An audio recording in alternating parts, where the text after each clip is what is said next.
People didn't seem to be getting the message that I was an engineer. So I've decided to do all my speeches here until they do.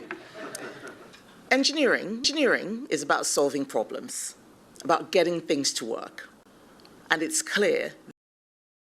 1 minute ago, inside a hall built for invention, politics turned into a voltage spike. Cameras panned, notes rustled. Then Kemi Badenoch stepped to the lectern at the Royal Academy of Engineering and fired first. She didn't warm up. She went straight to the point. Britain isn't working. Not the people, not the promises, not the plan. She called it what she sees it.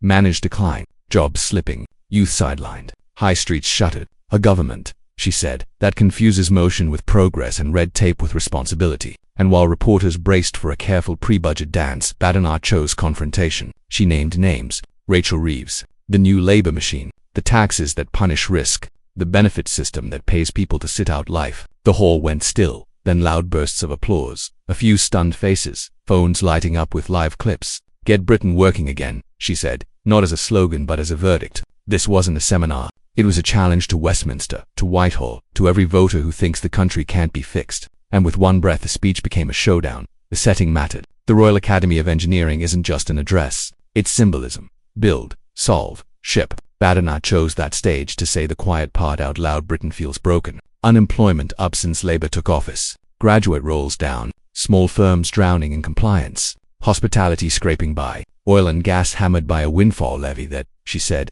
taxed at 102%. To her, this isn't misfortune. It's policy. She accused Rachel Reeves of stacking taxes on jobs and businesses, then appearing shocked when hiring stalls and shops go dark. Labour calls its approach fair, broad shoulders, shared burden, stable revenue. Badenoch calls it a doom loop. Tax work, get less work. Tax risk, kill risk. She framed a binary: keep squeezing and shrink the economy, or cut the drag and grow it. In this telling, fairness isn't redistribution, it's reward for effort. The audience didn't just hear talking points, they heard a case. Conditions are choices. Choices have consequences. And choices can change fast if the country wants them to. The spark was Labour's pre-budget, drumbeat briefings, hints softening the ground for higher taxes, tighter oversight, and context setting before the numbers drop. Business leaders waited for clarity. Investors asked for predictability. Workers asked for hope. Badenoch said they got waffle. Then she walked in with a list. Scrap the windfall tax to restart the North Sea. Scrap the carbon tax to deliver cheaper power and bring manufacturing home. Abolish stamp duty so movers can move and trades can work. Abolish business rates so high streets breathe again. Double apprenticeships so a generation learns by doing. And the third rail, reform welfare eligibility, especially for lower-level claims, to get people back into work. In her telling, Labour celebrated legislation that guaranteed a bigger benefits bill while large parts of the economy are crying for staff. That, she said, isn't compassion, it's capitulation. The spark caught fast because it wasn't theoretical. It was cash flow, payroll, rent, and risk today. Reaction split on contact. Pro-business groups clipped the applause lines and posted them within minutes. Finally, someone talking about the cost of hiring, one founder wrote. City watchers called it a marker before the budget. If Reeves raises broad-based taxes, the Conservative counter will be surgical reversals tied to growth. Labour allies fired back. They called Badenoch's agenda reckless, a giveaway to the already comfortable. They argued windfall and carbon levies are fairness, not punishment. TAN fund schools, transport, the NHS. In the press pen, the questions sharpened. What about Conservative record? What about the pandemic years? Badenoch didn't flinch. She conceded the shocks, then pivoted. Labour hasn't faced those shocks yet, so why is unemployment up and confidence down? On talk radio, callers lined up. A pub owner in Blackpool pleaded for rates relief. A graduate from Leeds said she'd applied to 73 entry roles in 3 months. A single mom in Croydon asked, if work doesn't pay, why take the risk? The country wasn't nodding in unison. It was arguing loudly because the stakes finally felt real. Then came the numbers, cold and heavy. Every day, thousands more sign on to sickness benefits, she said. Under Labour, the pace doubled. That line landed like a dropped wrench. Badenoch framed it as a moral failure dressed up as kindness. We are writing off people for life, she warned, when so many can do incredible things. She vowed to limit access where claims are borderline, stop automatic eligibility for recent arrivals, and refocus mobility on serious disability controversial, combustible, and designed to force a conversation. What does help mean if it traps you? The escalation didn't stop there. She tied welfare costs to immigration pressures, to stalled productivity, to public debt that our children will carry. And then she turned the screw on red tape, a slow suffocation. She called it licenses, forms, risk assessments for the sake of the assessor. You don't build a nation by telling builders to stop. she said. Applause surged. Critics rolled their eyes. But the pressure worked. The room felt the squeeze of a choice that would not be painless. Whichever way the country turns. The turning point arrived when she stopped attacking and started offering terms. A golden rule. At least half of every saving goes to paying down the deficit. Respect for taxpayers and the next generation. The rest. Targeted tax cuts that spark activity. Abolish stamp duty. Unlock chains. Spur decorators, movers, joiners. Spark new demand for furniture, fittings, and local shops. Abolish business rates for high street SMEs.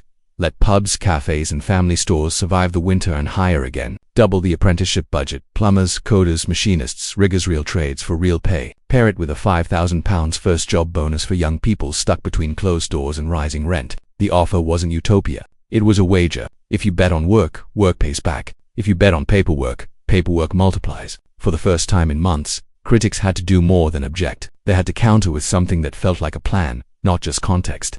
Badenoch reframed fairness like a contract, not a slogan, a deal. If you get up in the dark, open the shop, take a risk, hire someone, train them, and stick through the lean months, you should be better off than if you don't, not because the state hates you if you struggle, but because a nation only grows when effort meets reward. She called Labour's language Robin Hood without Sherwood romantic, tidy, and indifferent to the forest you need to manage if you want trees next year. Equal outcomes, she said quietly, aren't fairness. Equal chances are.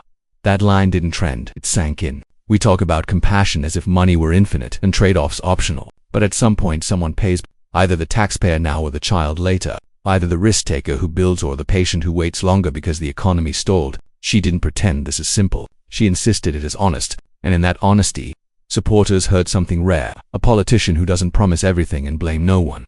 Fallout began before the microphones cooled. Markets didn't surge. They listened. Boards called their CFOs. If business rates go, what projects revive? If stamp duty falls, does housing unfreeze? Energy producers ran scenarios. If the windfall levy ends and carbon costs fall, could rigs restart and apprenticeships expand? On the other side, unions drafted statements. Cuts dressed as compassion, they warned, will leave the vulnerable exposed. Disability advocates prepared to fight. Local councils asked what fills their revenue hole if rates vanish. Reality showed up with a clipboard. Every bold policy is a domino line. Badenoch didn't shrug. She argued growth is the missing revenue, the thing the spreadsheet can't model until confidence returns. Reeves, meanwhile, faces a choice.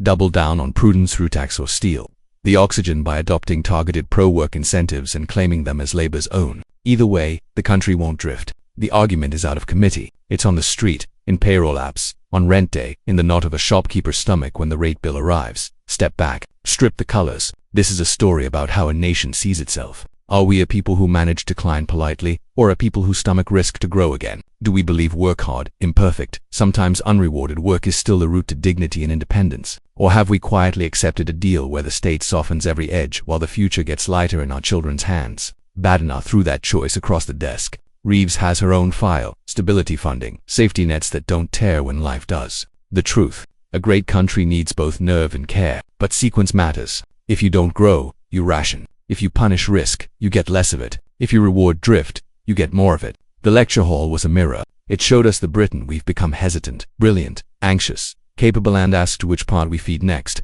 That's why this speech trended. Not because it was perfect, because it sounded like a decision. So here we are. A plan on the table, a budget on the horizon, two stories about fairness, both claiming the moral high ground. In one, fairness is redistribution and rules. In the other, fairness is reward and responsibility. Maybe yours blends them. Maybe you think the country needs a season of strict discipline before it tries another spending spree. Maybe you think safety first will save the social fabric from ripping. Either way, the clock won't pause. Jobs are either posted or frozen. Rates are either paid or written off. Apprenticeships are either funded or forgotten. Which Britain do you choose? Tell me in the comments. Do you back Badenoch's Get Britain Working Plan or Reeves' pre-budget direction? And what's the one policy, just one, you would enact tomorrow to change the country's trajectory? Subscribe for nightly deep dives that cut the noise, sharpen the choice, and tell the story like it actually feels: urgent, human, and real.